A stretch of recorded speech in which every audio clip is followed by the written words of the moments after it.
جو اس مصر کی لیلا تھی اس کے حسن پر فدا نہیں ہوا اور کہا میں اپنے اللہ سے بغاوت نہیں کر سکتا، جیل مانگی، قید مانگی، قید میں گیا، قیدیوں کو اللہ تبارک و تعالیٰ کا پیغام سناتا رہا، انہیں دعوت دیتا رہا، جیل کو خانقاہ بنا دیا، ان اللہ کی ضربوں سے جیل کو نورانی بنا دیا، قیدیوں کو ایمان اور اسلام کی دعوت دی۔ جب یہ امتحان پورے ہوئے تو اللہ تبارک و تعالیٰ نے کہا او یوسف اب تو جوان ہو چلا ہے، اب تیری عمر 40 سال کو ہو چکی ہے، لے ایک ہاتھ میں تجھے حکومت کی چابیاں دوں گا اور دوسرے ہاتھ میں تجھے اپنی کتاب۔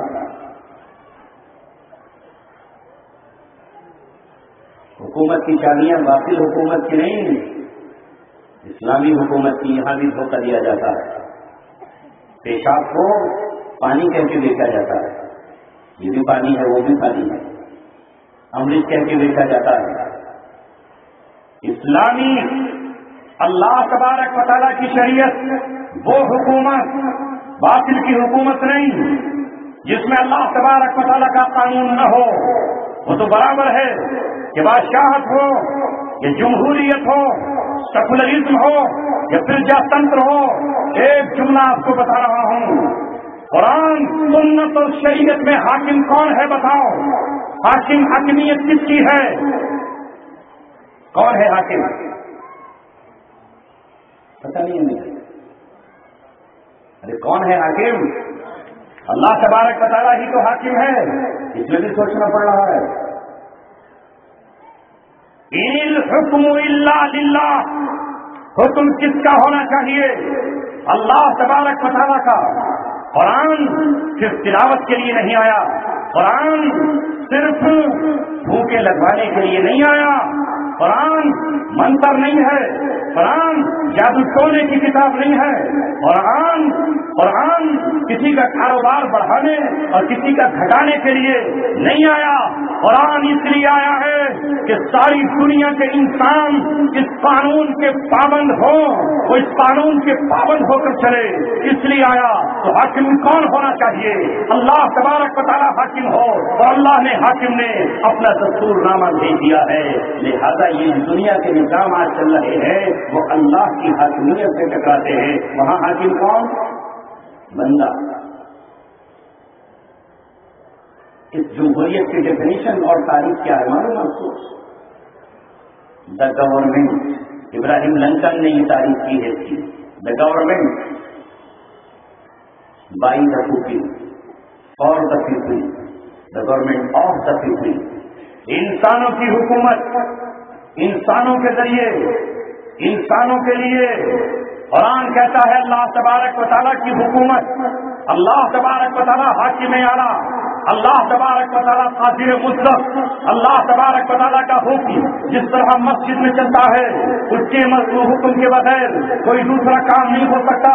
مسجد کے اندر کوئی مشرک نہیں آ سکتا نماز پڑھنے کے لیے، مسجد کے اندر کوئی بت پرست نہیں آ سکتا سجدہ کرنے کے لیے، مسجد کے اندر کوئی اپنی مورتی نہیں لا سکتا اپنی عبادت کرنے کے لیے، مسجد کے اندر کوئی عیسائی نہیں آ سکتا اپنی صلیب لا کر اس کی پوجا کرنے کے لیے، مسجد میں کوئی بہائی فرقہ نہیں آ سکتا بہاؤدین ملا کو یاد کرنے کے لیے، مسجد میں کوئی جین نہیں آ سکتا اپنے مطابق عبادت کرنے کے لیے، مسجد میں کوئی سکھ نہیں آ سکتا اپنا پاٹ پڑھنے کے لیے۔ وہاں ان کے لیے ان کے عبادت خانے ہیں، ان کے لیے ان کے صنم خانے ہیں۔ وہاں مسلمانوں کے قبرستان میں کوئی مشرک دفن نہیں ہو سکتا، مسلمانوں کے قبرستان میں کوئی عیسائی دفن نہیں ہو سکتا، مسلمانوں کے مرکز خانہ کعبہ میں کوئی کافر، کوئی مشرک، کوئی یہودی، کوئی بت پرست داخل نہیں ہو سکتا چاہے وہ کتنا ہی طاقت کیوں نہ ہو۔ تو جس طرح مسجد میں اللہ تبارک و تعالیٰ کا حکم چلتا ہے اسی کی منشا کے مطابق عبادات کی جائیں گی، اسی طرح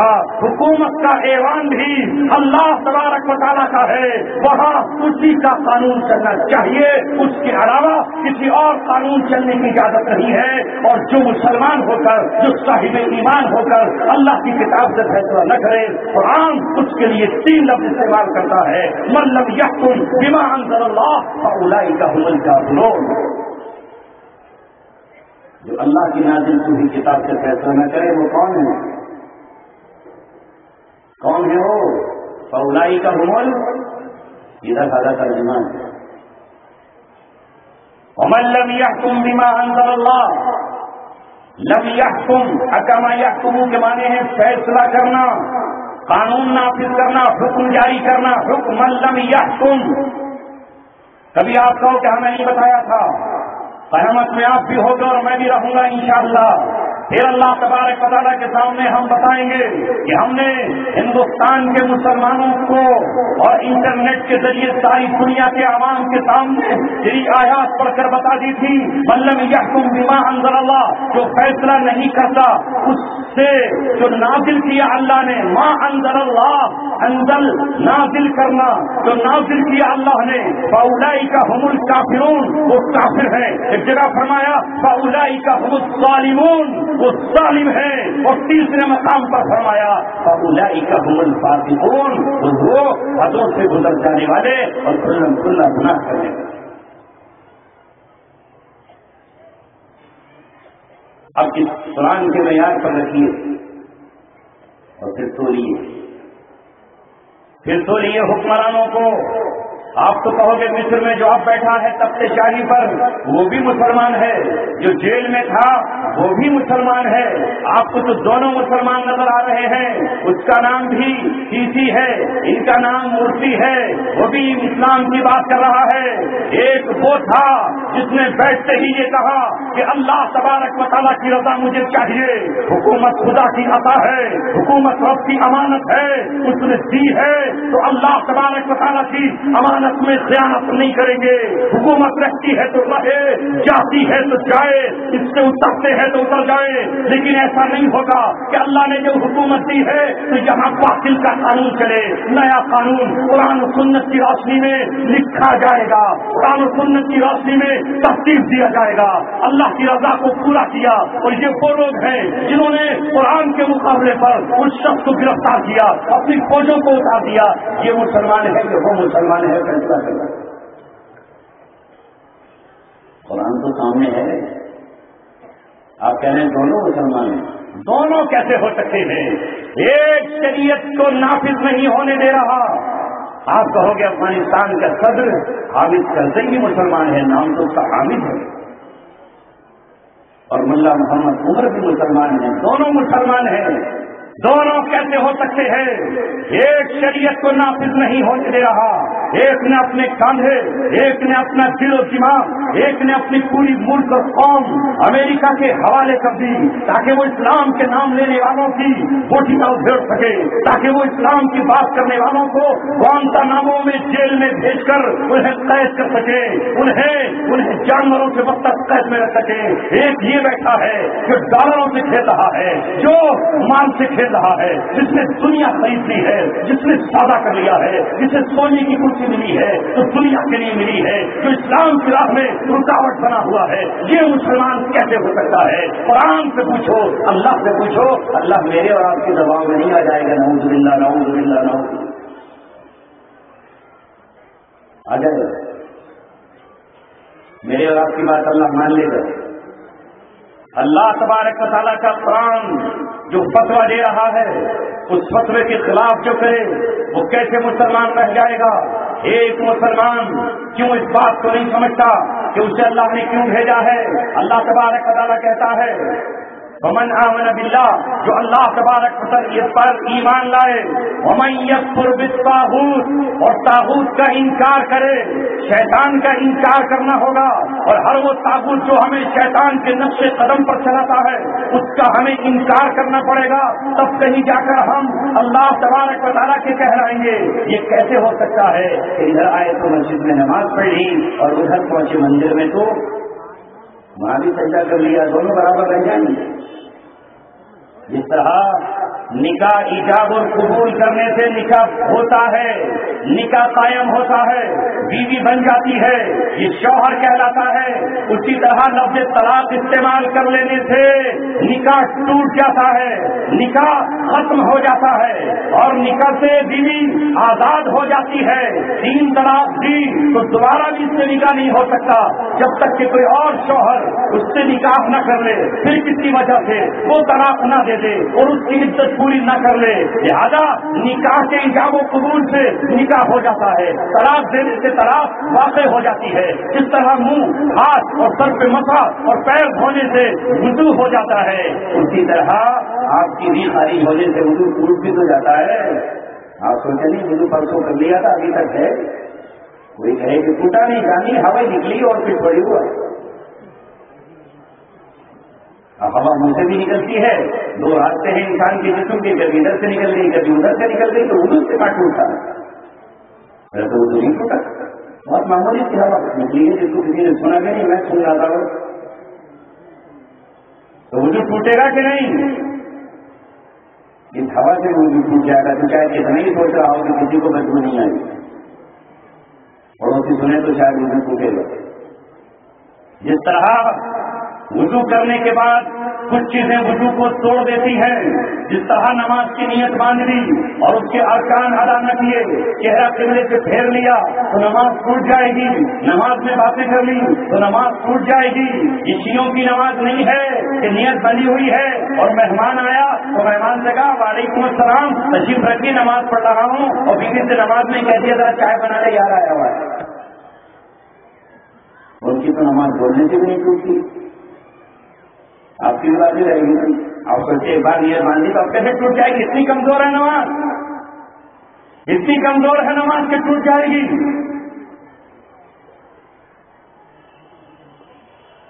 جیسے رضا مراد علم دنیا کا شخص کہہ رہا ہے اسلام اتنا کمزور نہیں ہے کہ مندر میں جانے سے ٹوٹ جائے، اسلام اتنا کمزور نہیں ہے کہ گردوارے میں سر جھکانے سے ٹوٹ جائے، اسلام اتنا کمزور نہیں ہے، اسلام تو ٹوٹتا ہی نہیں ہے، مجھے معلوم ہی نہیں ہے کہ اسلام سے کب کب آدمی نکل جاتا ہے۔ لہذا یاد رکھیے قرآن کی آیت پڑھ رہا ہوں، اللہ تبارک و تعالیٰ کہتا ہے یا ایھا الذین آمنوا لا تتخذوا اليہود والنصارى اولیاء، اے لوگوں یہودیوں کو جو اللہ کے دشمن ہیں اور عیسائیوں کو جو اللہ تبارک و تعالیٰ کی ذات میں شریک ٹھہراتے ہیں دوست نہ بناؤ، ان کے ساتھ کھڑے نہ ہو، ان کی جاسوسیاں مت کرو، ان کے شانے نشانہ مت ملاؤ، اور جس نے ایسا کر لیا وَمَن يَتَوَلَّهُم مِّنكُمْ، جس نے تم میں سے ایسا کیا فَإِنَّهُ مِنْهُمْ، وہ انہی میں سے ہے۔ لہذا کافروں سے اور مشرکوں سے دوستی کرنے والا اسلام سے خارج نکل گیا اسلام سے، اور یہ پوری زندگی اپنے کو مسلمان سمجھتا رہا، نہیں سمجھا جائے گا۔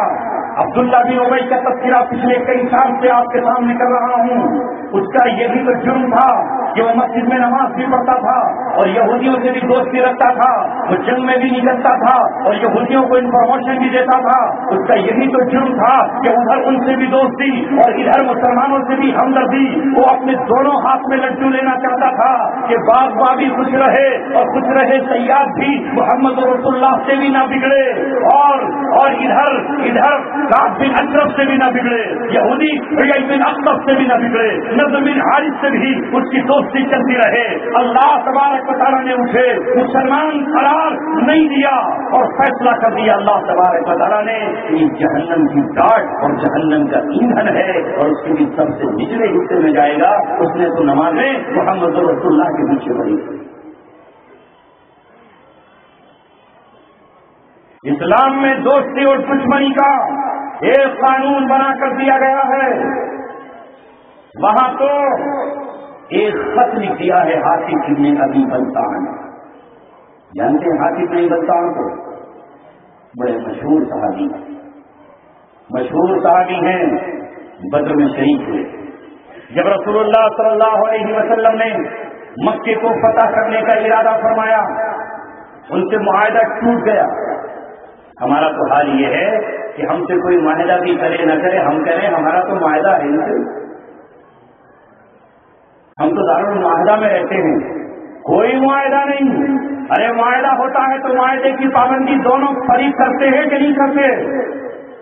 آپ کا مجھ سے معاہدہ ہے تو آپ معاہدے کی پابندی کریں گے تبھی تو معاہدہ ہوگا۔ ایک فریق کہے چلا جا رہا ہے کہ ہم نے آپ سے معاہدہ کیا ہے لہذا معاہدے کی پابندی کرو. اسلام معاہدہ کرتا ہے.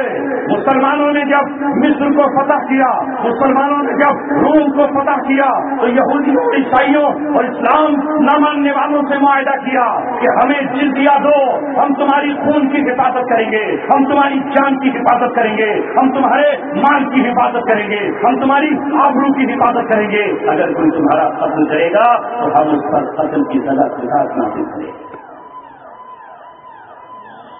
یہ معاہدہ مسلمانوں نے کیا اور اس کا پاس کیا. لیکن جب معاہدہ توڑ دیا قریش مکہ نے اور ان کے ساتھیوں نے تو محمد رسول اللہ صلی اللہ علیہ وسلم نے اس معاہدے کے بعد وہ دوبارہ معاہدہ نہیں کیا. وہ دوبارہ معاہدے کی گزارش کرتے رہے. آپ نے کہا معاہدے کی خلاف ورزی تم نے کی ہے. 10 سال تک کے لیے ایگریمنٹ ہوا تھا لیکن اب یہ ایگریمنٹ تم نے توڑا ہے. محمد رسول اللہ صلی اللہ علیہ وسلم نے کہا اب مکہ کی طرف کوچ کی تیاریاں کرو، اب مکہ کی طرف لشکر روانہ کرو، اب فتح کی تیاریاں کرو. مکہ فتح کر لیا جائے گا. لہذا مکے کو فتح کر لیا گیا. مکے کو فتح کرنے کے لیے محمد رسول اللہ صلی اللہ علیہ وسلم نے